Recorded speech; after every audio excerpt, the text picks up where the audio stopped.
Back to my channel. So friends, আমি স্বপ্ন চলেছি তোমাদের সাথে নতুন একটা ব্লগ নিয়ে। আর আজকে দেখতেই পাচ্ছ আমি সকাল সকাল রেডি হয়ে গেছি। সকাল সকাল মানে আজকে এখন বাজে 8:15। 8:15 সময় রেডি হয়ে সবাই মিলে আজকে আমরা যাচ্ছি ঘুরতে। তো চলো, কোথায় যাচ্ছি না যাচ্ছি তোমাদেরকে পরে শেয়ার করব। তো লেটস গো। বন্ধুরা, আমরা বেরিয়ে গেছি স্টেশনের উদ্দেশ্যে। তো আমাদের বাড়ির থেকে স্টেশনের দূরত্ব খুব একটা বেশি দূর না। যদি আমরা একেবারে জিআরপি গেটে যাই তাহলে আমাদের এখান থেকে 20-25 মিনিট সময় লাগে বাড়ির থেকে হাঁটা পায়ে। আর যদি আমরা প্ল্যাটফর্মের ওপর দিয়ে উঠে যাই, আমাদের বাড়ির থেকে রানাঘাট প্ল্যাটফর্মে 6 নম্বর আর কি প্ল্যাটফর্মটা খুবই কাছে, যেতে 15 মিনিট সময় লাগে। তার জন্য আমরা সোজা রানাঘাটের 6 নম্বর প্ল্যাটফর্মের দিয়েই উঠবো। তো এই দেখো আমরা প্রায় প্ল্যাটফর্মের ওপর চলে এসেছে। ওই দেখো, দেখতেই পাচ্ছ রানাঘাট জং। তো আমাদের 6 নম্বর প্ল্যাটফর্ম দিয়ে যেতে আর কি সুবিধা হয়। তারপরে আমাদের টিকিটটা আগের থেকে কেটেই রেখেছে, তো আগে যে এসেছে সে কেটে রেখে দিয়েছে। তো এখন আমরা সোজা এখান থেকে চলে যাব 2 নম্বর প্ল্যাটফর্ম। তো সেখান থেকেই শুরু হবে আমাদের ট্রেন। তো সেখান থেকে আমরা ট্রেনে উঠবো। আর তোমাদেরকে আরেকটা জিনিস দেখাতে চাই, রানাঘাটের সকালবেলায় ব্যস্ততম রেল স্টেশন। দেখো, একটা ট্রেন থেমেছে আর সবাই মিলে এখন দৌড়োদৌড়ি করে নেক্সট ট্রেন আর কি, যারা আর কি অফিসে কাজ করে বা এক জায়গা থেকে আরেক জায়গায় যাবে তাদের ব্যস্ততা তোমরা দেখো। প্রচুর পরিমাণে সবাই দৌড়ে দৌড়ে ট্রেন ধরার জন্য আর কি যাতায়াত করছে। তো এই হলো আমাদের রানাঘাটের সকালের প্ল্যাটফর্মের অবস্থা। তো আমি এখন ট্রেনে উঠে পড়েছি। তো আমি এখান থেকে এখন যাচ্ছি রানাঘাট টু কৃষ্ণনগর। তো দেখো সকালের দৃশ্যটা জাস্ট অ্যামেজিং, পুরো একদম কুয়াশাচ্ছন্ন। মানে আমি এত কাছে এই গাছগুলো তাই দেখা যাচ্ছে, একটু দূরের গাছ কিচ্ছু দেখা যাচ্ছে না, শুধু মনে হচ্ছে সাদা বরফে ঢাকা। তো তোমরা এই জায়গাটা পুরোটাই অনুভব করো, দেখো আর ভিডিওটা পুরো দেখতে থাকো।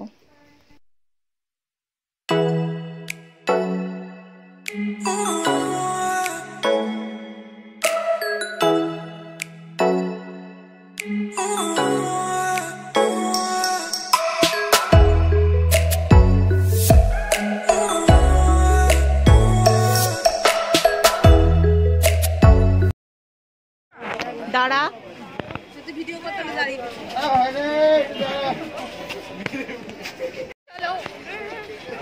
বাবা, আমি আটকাই বেরিয়ে গেছি। কোথায় পৌঁছে গেছি? চলো, আমরা চলে এসেছি কৃষ্ণনগরে। হাত স্যানিটাইজ করে নাও। এই এতটা সবাইকে দাও।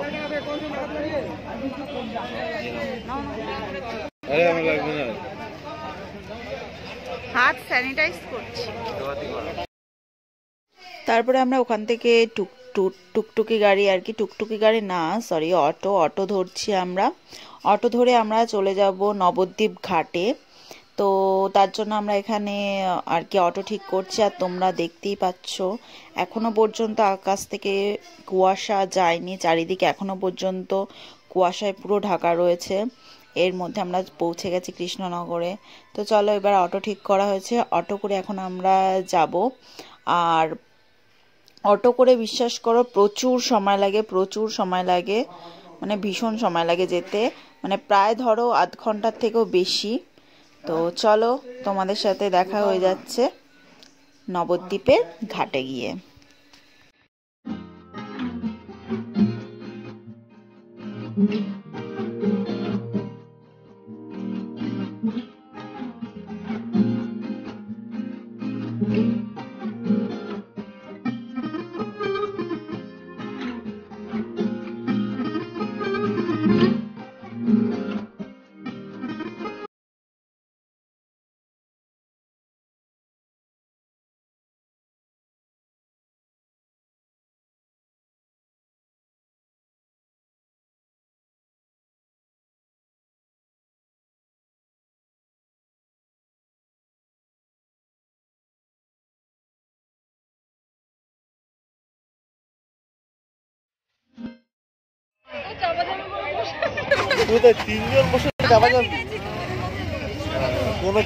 তো আমরা এখন উঠে গেছি অটোতে।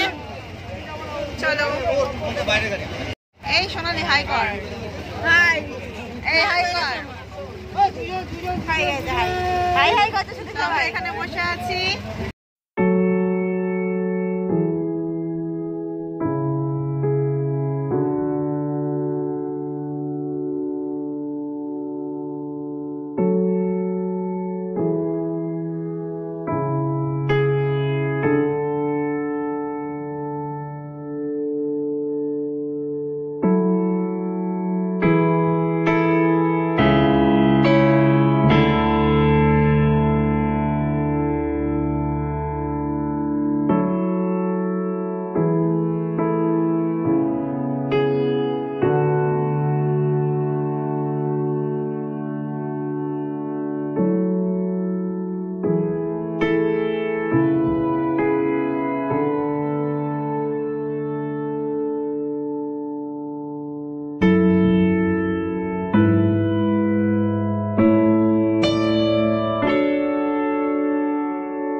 তো আমি পৌঁছে গেছি এই নবদ্বীপ ঘাটে এই জায়গাটার এটা নাম গৌড়মঠ সরস্বতী গৌড়মঠ শ্রী ভক্তি কেবল তরুণ বলে এরকম ইয়ে করা রয়েছে যাই হোক তো আর এই যে গঙ্গাটায় আমরা পার হব নৌকা করে আর তোমাদেরকে আরেকটা কথা বলি এই জায়গাটা আমার কাছে একেবারেই নতুন কেননা এটা আমার কাছে ফার্স্ট ঘোরা আর আরেকটা কথা হলো বিয়ের পরে আমার ফার্স্ট ঘোরা এটা মানে আর কি ট্রেনে করে আর আমি প্রচুর পরিমাণে ট্রেনে আস্তে আস্তে বমি করেছি এবং অটোতেও বমি করেছি কেন জানি না আর তোমাদের সাথে আরেকটা জিনিস দেখায় সেটা হলো শ্যামা মায়ের মন্দির এখানে গঙ্গার পাড়েই মন্দিরে এই যে শ্যামা মা মন্দিরটা যাই হোক তালা দেওয়া ছিল তাই আর ভালো করে দেখাতে পারলাম না তো চলো এবার নৌকায় ওঠা যাক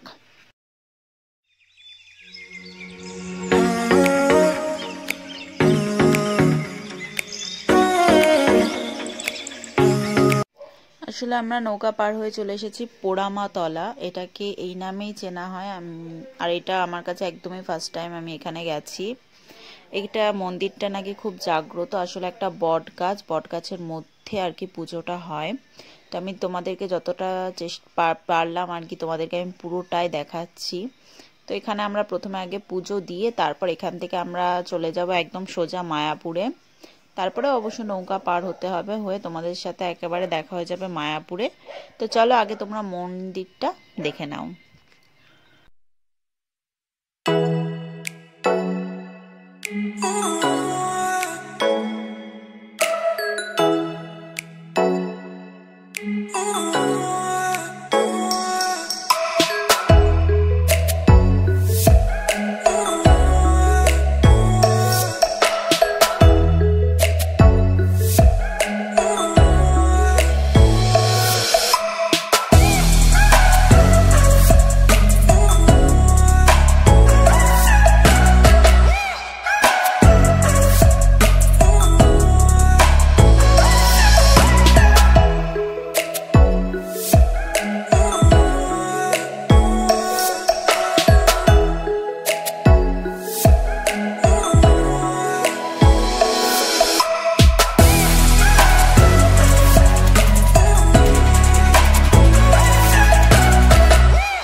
তোমাদেরকে কি বলবো, এই জায়গাটা পুজো দিয়ে আমার মন থেকে আমি এত শান্তি পেয়েছি তোমাদেরকে আর বলার মতো না। আর বিশ্বাস করো আমি গাছটা ধরতে ভীষণ ভয় পাচ্ছিলাম, কেন জানি না। তো চলো আমরা এবার বেরিয়ে গেছি ওখান থেকে পুজো দিয়ে। দেখতেই পেয়েছো রাস্তায় একেবারে তিলক মিলক কেটে নিয়েছি। আর আমার হাজবেন্ড একেবারেই কাটেনি, ওর একদম পছন্দ না, তার জন্য। আমার দাদাও কেটেছে, আমার কাজিনও কেটেছে, কিন্তু আমার হাজব্যান্ড কাটেনি। তো এবার আমরা বেরিয়ে যাচ্ছি মায়াপুরের উদ্দেশ্যে। আমরা নৌকা পার হয়ে অলরেডি চলে এসেছি। তো চলো এবার তোমাদেরকে মায়াপুরের নানান মন্দিরগুলোর সঙ্গে পরিচয় করাই। আর যারা গেছো তারা তো চেনোই। তো চলো ফার্স্ট মন্দিরে তোমাদেরকে নিয়ে যাই।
এই মন্দিরটা ছিল ভীষণ ভালো। আর তোমাদেরকে যেগুলো দেখাচ্ছি সেগুলো হলো আর কি কৃষ্ণের নানান রকমের কথা। আর এখানে হলো মহাপ্রভু মানে শ্রী চৈতন্য দেবের কথা লেখা রয়েছে।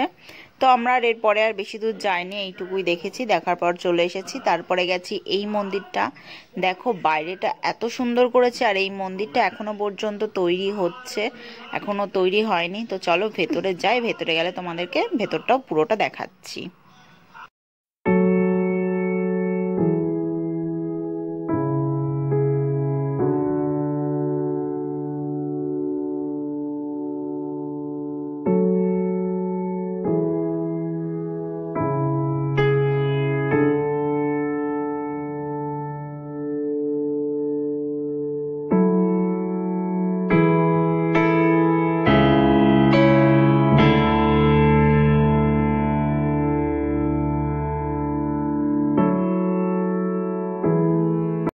তোমরা যেটা দেখতে পাচ্ছ এটা হলো একটা মন্দিরের মডেল তৈরি করে রাখা হয়েছে, যেটা এখন আর কি তৈরি হচ্ছে।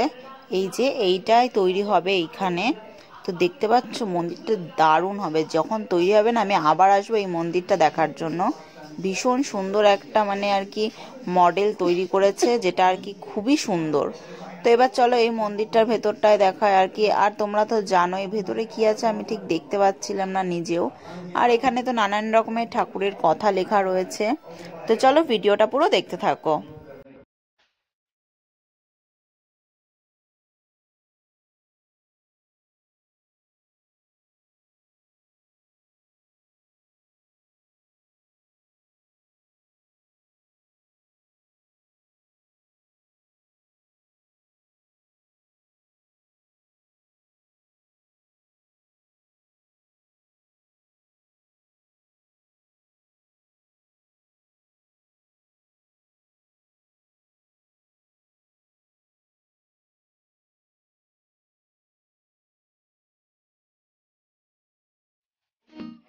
এবার আমরা চলে এসেছি মায়াপুরের প্রধান মন্দির, যেটা ইস্কনের মন্দির বলা হয়। তো এই মন্দিরটায় আমি তোমাদেরকে ঘোরাবো চারিদিকটা। যতটুকু দেখানো গেছে আমি তোমাদেরকে পুরোটা কভার করার চেষ্টা করেছি। কিন্তু মন্দিরটা জায়গায় জায়গায় মন্দির, আবার কিছুটা জায়গা ঘোরার জায়গা, কিছুটা মন্দির। আমি ঠিক বুঝতে পারছিলাম না আমি কোথা দিয়ে শুরু করব কোথা দিয়ে করব না। তার জন্য আমি আগে বড় মন্দিরটা দিয়েই শুরু করলাম। জানি না এটাকে বড় মন্দির বলা হয় কি না, যাই হোক এটাই বড় দেখছিলাম সবার থেকে মনে হলো, তাই আমি এটা থেকেই শুরু করলাম। তো চলো ভিডিওটা তোমাদেরকে মায়াপুর পুরোটা ঘোরায়, মায়াপুরের মন্দিরটা। তো লেটস গো।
যেদিকে তাকাচ্ছি সেই দিকে ফুল বাগান আর মানে সুন্দর সুন্দর দৃশ্য, যেগুলো মানে দেখে মন ভরে যাচ্ছে। আর পবিত্র স্থানে যাওয়া মানেই সে মন্দির হোক, মসজিদ হোক, ইয়া গির্জা, যেখানে যাবে নিজেদের মধ্যে একটা দেখবে যে মানে ভেতর থেকে একটা শান্তি ফিল হয়। কেন জানি না, বাট আমারও ঠিক সেম একই জিনিস ফিল হচ্ছিল এখানে এসে। মানে একদম মন থেকে একটা শান্তি অনুভব করছিলাম। আর এখানে চারিদিক মানে ফুলের বাহার, মানে তোমাদেরকে কিছু বলার নেই। মানে চারিদিক এত নানান রকমের ফুল, মানে আমি নিজে যেগুলো দেখিনি সেগুলোও নানান ফুল আমি দেখেছি এখানে। আর আমরা এই ঘোরার পরে তারপরে আমরা সন্ধ্যা হয়ে গেছে প্রায়, তো সন্ধ্যা আরতি দেখে ঠেকে আমরা আবার একেবারে বাড়িতে এসেছি রাত্রির 12টার সময়, মানে আর কি ট্রেনে করে বাড়ি ফিরতে ফিরতে রাত 12টা বেজে গেছে। তোমাদেরকে এরপরে আর সন্ধ্যা আরতি বা মন্দিরের ভেতরে মানে দেখাতে পারলাম না, কেননা ওখানে নট অ্যালাউ, মোবাইল সব জমা রেখে যেতে হয়। তার জন্য ভিডিওটা তোমাদেরকে এখানেই শেষ করে দিচ্ছি। তো টাটা, বাই বাই, সুস্থ থেকো, ভালো থেকো, সবাইকে ভালো রেখো, অ্যান্ড লাভ ইউ অল।